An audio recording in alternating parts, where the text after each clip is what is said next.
नमस्कार दोस्तों, आप देख रहे हैं मेरा चैनल और मैं हूं अनूप श्रीवास्तव।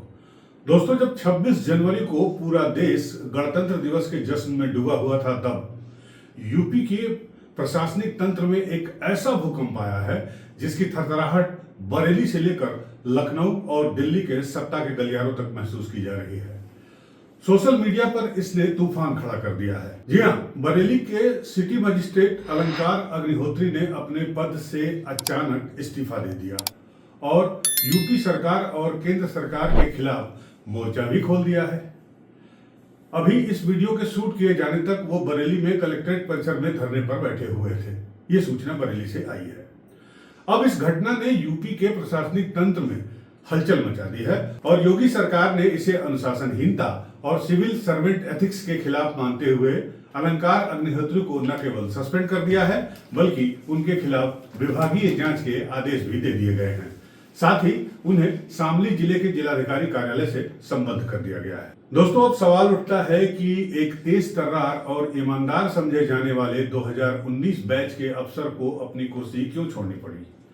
क्या ये सिर्फ एक इस्तीफा है या सिस्टम के खिलाफ एक बड़ी बगावत? इस वीडियो में हम आपको बताने जा रहे हैं 5 पन्नों की चिट्ठी के बारे में जो उन्होंने राज्यपाल आनंदीबेन पटेल जी को लिखा, और उन वजहों के बारे में भी आपसे बात करेंगे जिसने प्रयागराज की घटना के बाद एक बार फिर यूपी के प्रशासनिक और राजनीतिक सिस्टम में तूफान खड़ा कर दिया है।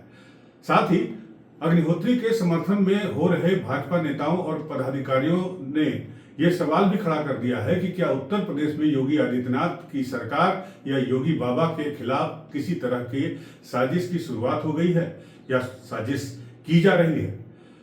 तो बने रहिए इस वीडियो के अंत तक, और अगर आपको वीडियो पसंद आए तो वीडियो को लाइक, शेयर और चैनल को सब्सक्राइब जरूर कर दीजिएगा। तो दोस्तों, चलते हैं घटनास्थल बरेली की ओर, जहां बरेली में गणतंत्र दिवस का कार्यक्रम अभी समाप्त भी नहीं हुआ था कि खबर आई कि सिटी मजिस्ट्रेट अलंकार अग्निहोत्री ने अपना इस्तीफा राज्यपाल आनंदीबेन पटेल और बरेली के जिलाधिकारी अविनाश सिंह को भेज दिया है। अब क्या था, यह खबर आग की तरफ फैली क्योंकि अलंकार अग्निहोत्री कोई साधारण अधिकारी नहीं, बल्कि अपनी स्पष्टवादिता और सख्त मिजाज के लिए भी जाने जाते हैं। इस्तीफा देने के तुरंत बाद उन्होंने अपने दफ्तर के बाहर लगी नाम की पट्टिका यानी नेम प्लेट पर पेन से इस्तीफा यानी रिजाइंड भी लिख दिया। आपको याद होगा, ठीक उसी प्रकार जैसे कभी यूपी के retired IPS officer Amitabh Thakur ने अपने गोमती नगर में लखनऊ के गोमती नगर के निजी आवास के बाहर लगे नेम प्लेट पे जबरिया रिटायर लिखा हुआ है। अब जाहिर है, ये सिर्फ एक पद का त्याग नहीं था, बल्कि सीधे तौर पर सरकार की नीतियों पर भी एक कड़ा प्रहार था। अलंकार अग्निहोत्री का आरोप है कि उत्तर प्रदेश में एक खास समुदाय के खिलाफ अभियान चलाया जा रहा है और संवैधानिक मूल्यों का, लोकतांत्रिक मूल्यों का हनन किया जा रहा है या हो रहा है। आइए जानते हैं कि सिटी मजिस्ट्रेट अलंकार अग्निहोत्री ने इस्तीफे कर दिया। तो राज्यपाल महोदया को लिखी अपने 5 पेज की चिट्ठी में उन्होंने इस्तीफे की पहली बड़ी वजह जो बताई है वो है यूजीसी का नियम 2026 जो 15 जनवरी से लागू हुआ है। अग्निहोत्री ने अपने इस्तीफे में सबसे पहला और बड़ा हमला केंद्र सरकार के नए यूजीसी नियमों पर किया, जो कि 13 जनवरी 2026 को अधिसूचित किया गया, 15 जनवरी से लागू है। ये UGC promotion of equity in higher education institution regulation 2026 यानी 2026 का जो है उसको उन्होंने काला कानून करार देते हुए अपना इस्तीफे का पहला कारण बताया। अग्निहोत्री का कहना है कि ये नए नियम सामान्य वर्ग के छात्रों के खिलाफ एक बड़ी साजिश है। उनके अनुसार इन नियमों के तहत किसी भी सामान्य वर्ग के छात्र पर भेदभाव का झूठा आरोप लगाकर उसे प्रताड़ित किया जा सकता है। उन्होंने इसे फूट डालो और राज करो की ब्रिटिश नीति का एक नया अवतार भी बता दिया। उनका तर्क है कि ये नियम शिक्षण संस्थानों के माहौल को खराब करेंगे और प्रतिभा की जगह जातिगत संघर्ष और गुटबाजी को बढ़ावा देंगे। आपको बता दें कि यूजीसी के नए नियम का पूरा नाम है promotion of equity in higher education institution regulation 2026 यानी 2026, मतलब उच्च शिक्षा संस्थानों में बराबरी को बढ़ावा देने वाला यह नियम है। 13 जनवरी 2026 को लागू हुआ और यूजीसी ने इसे पुराने नियम की जगह पर इस नियम को लागू किया है। अब यूजीसी के मुताबिक इस नए नियम का मकसद संस्थानों में जातिगत भेदभाव रोकना और समन्वय यानी कोऑर्डिनेशन को बढ़ाना है। यानी किसी भी छात्र, शिक्षक या स्टाफ के साथ जाति या पहचान के कारण किसी तरह का गलत व्यवहार ना हो। अब इस नियम के मुख्य प्रावधान क्या है, चलिए इस पर भी नजर डाल लेते हैं। तो पहला जो है वो है इक्वल अपॉर्चुनिटी सेल यानी EOC की अनिवार्यता, यानी ये मस्ट होगा हर शिक्षण संस्थान में, उच्च शिक्षण संस्थान में, हर कॉलेज विश्वविद्यालय में समान अवसर केंद्र इक्वल अपॉर्चुनिटी सेल बनाना जरूरी होगा। ये पहली बात थी। और ये सेल जो है वो भेदभाव की शिकायतें संभालेगा, मतलब देखेगा, उनको जागरूकता फैलाएगा और जरूरत पड़ी तो इसके रिपोर्ट भी बनाएगा। अब इक्विटी कमेटी और टीम का भी गठन होगा। हर संस्थान में इक्विटी कमेटी और स्क्वाड एम्बेसडर होंगे, जिसमें SC, ST, OBC, महिलाएं और दिव्यांगों को शामिल करना होगा। हालांकि इसमें सवर्णों का प्रतिनिधित्व लगभग शून्य है और मामला इसी पर गर्म है।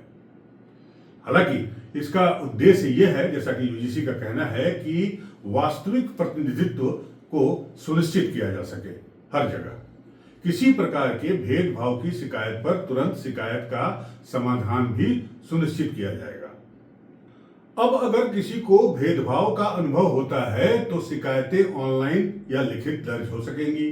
24 घंटों के अंदर कार्रवाई की शुरुआत हो जाएगी और 15 दिन में कमेटी को रिपोर्ट तैयार करनी होगी। इसमें एक बात यह भी है कि शिकायत गलत पाए जाने पर शिकायतकर्ता के खिलाफ जुर्माने का प्रावधान पहले रखा गया था, जिसे बाद में हटा दिया गया। ऑब्जेक्शन इसके ऊपर भी है। इस नियम में पहले निगरानी, रिपोर्टिंग और दंड है। हर संस्थान को UGC के लिए हर साल रिपोर्ट देनी होगी और राष्ट्रीय स्तर पर इसकी निगरानी करने के लिए निगरानी कमेटी भी बनाई जाएगी। नियम का पालन नहीं करने पर बड़ी सजाएं भी हो सकती हैं। जैसे जो भी संस्थान अगर इसका उल्लंघन करता है तो उस संस्थान की मान्यता जो है UGC रद्द कर सकता है और संस्थान के फंडिंग को रोक सकता है। और गौरतलब यह है कि यह नियम हर उच्च शिक्षण संस्थान पर लागू होगा। तो दोस्तों, अब यह नियम सोशल मीडिया पर बहस और राजनीतिक विवाद का कारण भी बन गया है। जगह जगह प्रदर्शन हो रहे हैं। जानकारों का मानना है कि नया नियम शिक्षण संस्थानों में जातिगत संघर्ष और छात्रों और स्टाफ के बीच गुटबाजी को भी जन्म दे सकता है। यहां तक कि जो छात्र हैं वो आपस में बंट सकते हैं, डिवाइड एंड रूल की पॉलिसी के तरह। अब इस्तीफे की दूसरी वजह जो अग्निहोत्री साहब ने बताई, वो वजह यह है कि प्रयागराज संगम पर शंकराचार्य के साथ हुआ विवाद। अब केवल शिक्षा नीति ही नहीं, अग्निहोत्री ने अपने इस्तीफे में धार्मिक भावनाओं का कथित रूप से आहत होना भी एक बड़ी वजह बताया है। अग्निहोत्री ने प्रयागराज के माघ मेले में ज्योतिषपीठ के शंकराचार्य स्वामी अभिमुक्तेश्वरानंद सरस्वती और उनके शिष्यों के साथ हुई कथित बदसलूकी पर भी गहरा दुख जताया है और इसे अपने इस्तीफे का दूसरा बड़ा कारण बताया है, जो चिट्ठी उन्होंने उत्तर प्रदेश की राज्यपाल महोदया आनंदीबेन पटेल को भेजा है। अब इसके बारे में भी आपको पता ही है कि मौनी अमावस्या के दिन संगम पर स्नान के दौरान प्रशासन और पुलिस ने शंकराचार्य स्वामी अभिमुक्तेश्वरानंद के काफिले को रोक दिया था और इस बारे में अग्निहोत्री का आरोप है कि वहां मौजूद, उस वक्त जो वहां मौजूद पुलिसकर्मी थे, अधिकारी थे, उन्होंने सन्यासियों को, बटकों को, बुजुर्ग संतों के साथ मारपीट की, यहां तक कि उनकी शिखा यानी चोटी तक को खींचा गया। एक अधिकारी होते हुए अग्निहोत्री ने इसे ब्राह्मण अस्मिता पर हमला और मानवता पर कलंक बताया। उन्होंने यह सवाल उठाया कि क्या प्रशासन अब संतों को भी कुचलना चाहता है। जाहिर है उनका यह बयान सीधे तौर पर शासन की कार्यप्रणाली को कटघरे में खड़ा करने की एक कोशिश है। अलंकार अग्निहोत्री यहीं नहीं रुके, उन्होंने इस बारे में मीडिया के सामने आकर सार्वजनिक तौर पर भी बयानबाजी की और शासन प्रशासन पर गंभीर आरोप भी लगाए। मीडिया के सामने उन्होंने कहा कि उन्हें डीएम आवास में बंधक बनाने का प्रयास किया गया और डीएम से बातचीत के दौरान डीएम के फोन पर लखनऊ से एक फोन कॉल आया जिसमें उनके लिए जाति सूचक शब्दों का इस्तेमाल करते हुए उन्हें धमकाने का भी प्रयास किया गया। हालांकि डीएम बरेली अविनाश सिंह के बारे में उनका कहना था कि वो एक अच्छे अफसर है। मैं डीएम सर के आवास के अंदर बंधक था बहुत देर तक और ये प्लानिंग चल रही थी कि रात भर मैं बंधक रहूं और किसी तरीके से रात भर यहीं इसी आवास में पड़ा रहूं। लखनऊ से कॉल आया था और उसमें स्पीकर फोन डीएम साहब जो है अंदर बात कर रहे थे, तो बात करना भूल गए उसमें जो उधर से व्यक्ति था कहते हैं साला पंडित पागल हो गया, साला पंडित पागल हो गया है, ये हमारे लिए बोला जा रहा था। अब आप देख लीजिए, तो लखनऊ से जो कॉल आया था, पूछिए इस समय ये किससे डीएम साहब जो है वार्ता कर रहे हैं, जिसको हमारे लिए बोला जा रहा है कि साला पंडित पागल हो गया। आप क्या करेंगे? लेकिन उनके इस बयान के आने के बाद बरेली प्रशासन ने उनके इन आरोपों को पूरी तरह से खारिज कर दिया। अब अग्निहोत्री आज की तारीख में अपना सरकारी आवास खाली कर रहे हैं और आवास खाली करने के बाद यह भी पता चला है, सूचना आई है बरेली से, कि वो कलेक्ट्रेट जाकर अपने समर्थकों के साथ वहां धरने पर बैठे हैं। और इधर जैसे ही ये मामला लखनऊ पहुंचा, यानी बीते दिन को जब ये मामला लखनऊ पहुंचा, तो सरकार ने देर रात ही कड़ा एक्शन इनके खिलाफ लिया है। विशेष सचिव अन्नपूर्णा गर्ग के द्वारा जारी आदेश के अनुसार अलंकार अग्निहोत्री को अनुशासनहीनता के आरोप में तुरंत प्रभाव से सस्पेंड यानी निलंबित कर दिया गया और उन्हें अब शामली जिला मजिस्ट्रेट कार्यालय से भी अटैच कर दिया गया है। बरेली के मंडलायुक्त यानी कमिश्नर को इस पूरे मामले की जांच भी सौंप दी गई है और अब इनके खिलाफ जांच यानी विभागीय जांच शुरू हो गई है। लेकिन इस बीच ये पूरा मामला तूल पकड़ता जा रहा है। सोशल मीडिया पर उनके समर्थन में और उनके खिलाफ में भी हजारों लोग खड़े हो गए हैं। शंकराचार्य पर तो नहीं, लेकिन यूजीसी के इस नए नियम के खिलाफ तमाम प्रदेशों से इसके खिलाफ विरोध प्रदर्शन भी शुरू हो गए हैं और इसको अलंकार से जोड़ते हुए सोशल मीडिया पर भी इस खबर ने एक नई बहस छेड़ दी है।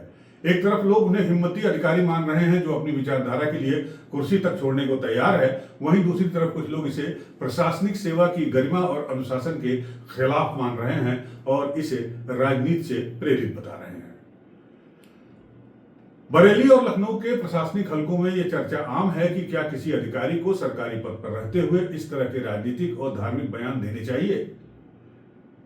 बहरहाल जो भी हो, जांच के बारे में रिपोर्ट जो भी है, लेकिन एक बात साफ है कि अग्निहोत्री के इस कदम से 2026 की राजनीति में ब्राह्मण अस्मिता और यूजीसी नियमों के मुद्दों को केंद्र में ला दिया है।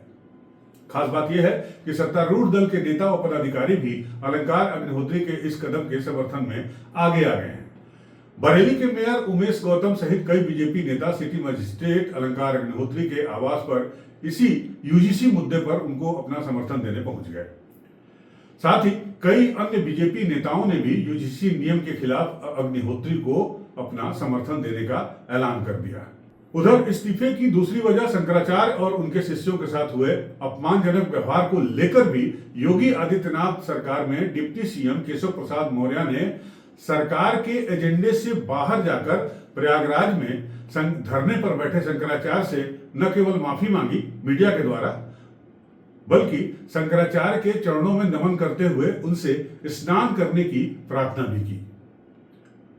अब क्या था, शंकराचार्य जी के चरणों में भी, शंकराचार्य जी भगवान के चरणों में भी प्रणाम करता हूँ। लेकिन आज वो गणतंत्र दिवस मना रहे हैं, लेकिन वो अनशन उनका जारी है, क्या कहेंगे? मैं तो बस चरणों में प्रणाम करता हूँ, प्रार्थना करता हूँ, स्नान करें संगम में और बहुत सारे जो भारतीय संस्कृति को मानने वाले हैं, पूजने वाले हैं, वह इसका इंतजार कर रहे हैं। मैं तो प्रार्थना कर सकता हूँ और वो मैंने प्रार्थना लगातार की। आपको आशीर्वाद दे रहे हैं, लेकिन आपकी बात नहीं मान रहे शंकराचार्य जी। नहीं, मैं देखिए वो भगवान शंकराचार्य हैं, मैं तो निवेदन कर सकता हूँ, मानना ना मानना उनका अधिकार। बदले में शंकराचार्य जी ने भी उन्हें योगी आदित्यनाथ से ज्यादा समझदार नेता करार देते हुए यूपी में केशव प्रसाद मौर्य को सीएम बनाए जाने की बात कह दी और कहा कि केशव प्रसाद मौर्य जो है वो सीएम से ज्यादा समझदार हैं। अब उनके इस बयान ने भी इस विवाद को हवा दे दी है।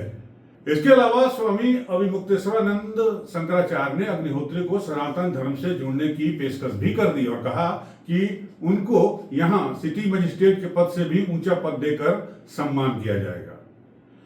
अब इस पूरे विवाद के बाद ये सवाल उठता है कि एक महीने के अंदर यूपी में दो बड़े विवाद, पहला धार्मिक और दूसरा प्रशासनिक, जिन्होंने राजनीतिक रंग ले लिया, तो क्या ये एक महज संयोग है या फिर अगले साल की शुरुआत में होने वाले विधानसभा चुनाव के पहले किया जा रहा एक प्रयोग है? केशव प्रसाद मौर्य और योगी आदित्यनाथ के बीच चल रहे तनातनी की खबर कोई नई नहीं है, लेकिन सवाल यह भी है कि शंकराचार्य के अपमान के मुद्दे पर बीजेपी का कोई और प्रवक्ता, मंत्री या नेता योगी सरकार के न तो समर्थन में बोला या बोल रहा है, न ही उसके खिलाफ में बोल रहा है। इसके साथ ही अग्निहोत्री के समर्थन में बीजेपी नेताओं का आगे आना, खुलकर आगे आना, अग्निहोत्री की बगावत के साथ साथ बीजेपी नेताओं में उपजे असंतोष को भी जाहिर करता है। ये बताता है कि यूपी बीजेपी में आज की तारीख में सब कुछ ठीक नहीं है और कुछ ताकतें योगी सरकार को कमजोर करने की साजिश में जुट गई हैं। तो इस बारे में आपका क्या कहना है? क्या अलंकार अग्निहोत्री का इस्तीफा एक इस्तीफा है या फिर बगावत है? साथ ही यूजीसी मुद्दे पर बीजेपी नेताओं का खुलकर सामने आना इस ओर इशारा कर रहा है। जाहिर है विपक्ष भी इस मौके को चूकेगा नहीं और इस मामले पर सरकार को घेरने की तैयारी में जुट गया है। तो दोस्तों, इस वीडियो में बस इतना ही। अगर आपको ये वीडियो पसंद आया हो तो इसे लाइक और शेयर जरूर करिएगा। साथ ही साथ हमारे चैनल को सब्सक्राइब जरूर करिएगा। अगर आप हमारे चैनल पर नए हैं तो इसी तरह के राजनीतिक विवादों के साथ, राजनीतिक खबरों के साथ हम आपसे मिलते रहेंगे, जुड़ते रहेंगे। मिलते हैं आपसे अगले वीडियो में। तब तक के लिए नमस्कार, जय हिंद।